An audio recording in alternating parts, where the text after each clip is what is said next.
แล้วล่ะ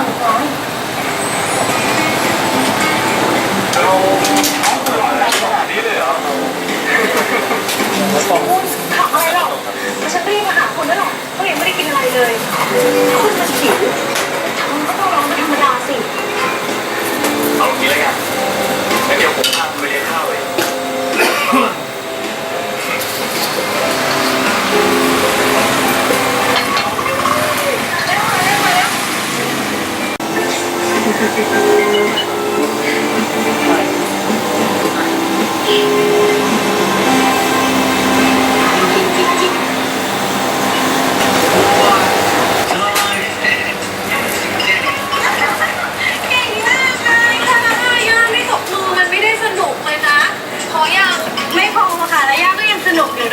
ย่าจะเอามุกนี้ไปเล่นบนเวทีแถลงข่าวด้วยดีไหมคะย่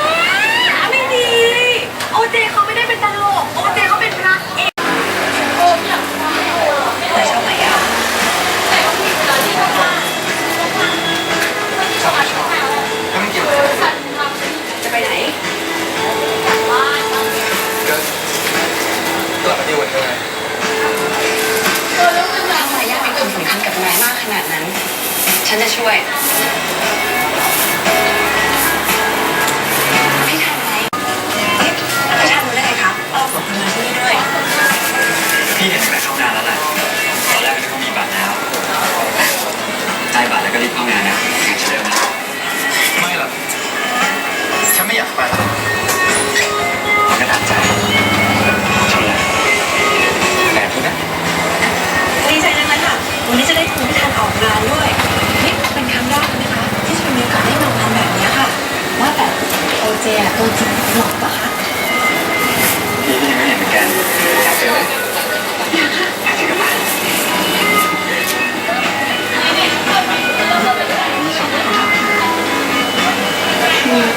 ชื่อของนายาค่ะ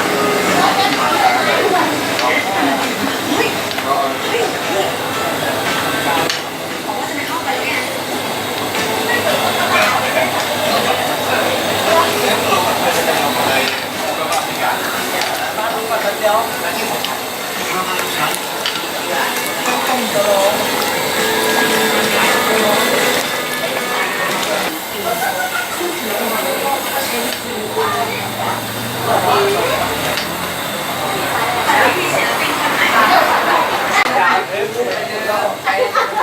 อันนี้ผิดเอง